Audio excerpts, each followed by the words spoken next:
ఇదేదో మేము రాజకీయ నాయకులకి అతీతంగా ఇక్కడ అన్ని పార్టీ నాయకులవి, ఎందుకంటే ఇక్కడ జనాల మధ్య ఉంటున్నాం, ఇంట్లో దగ్గర ఉంటున్నాం, ఎటువంటి వాసన వస్తున్నాం మేము భరేస్తున్నాం. ఈరోజు మా పిల్లలు కానీ మా వృద్ధులు కానీ అనారోగ్యం పాలు అయిపోతున్నాం. ఏ రాజకీయ నాయకుడు ఇక్కడ ఉంటే తెలిసి వస్తుంది తెల్లవారితే ఎంత కంపు వస్తుందో అనేది. రాజకీయ నాయకులు ఎవరు ఇక్కడ ఉండట్లేదు కాబట్టి ఈ కంపు బాధ తెలియట్లేదు వాళ్ళకి.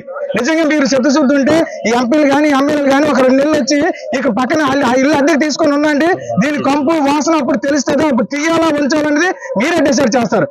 ఇది మానేసి మేమందరం ఓట్లు వేసి ఎన్నుకున్న నాయకులు ఈరోజు మా సమస్య పరిష్కారం చెప్పదు మేము ఎవరిని అడుగుతాం. అందుకోసమే ఈ రోజు ఈ రోడ్డు మీద కూర్చొని నిరసన చేస్తున్నాం. భవిష్యత్తులో 1-2 గంటలు కాదు, అవసరమైతే గాజువాక సెంటర్ లోనే కూర్చొని దీన్ని దిగ్బంధం చేస్తాం తప్ప దీన్ని వెనక్కి తగ్గే పరిస్థితి లేదు. చుట్టుపక్కల ప్రాంతాల్లో ఇంకా ఈలే కాదు, అవసరమైతే 4 వార్డు 5 వార్డు ప్రజలందరూ కూడా వచ్చి గాజువాక ప్రాంతంలో నడివాటిని కూర్చొని నిరసన తెలియజేస్తాం.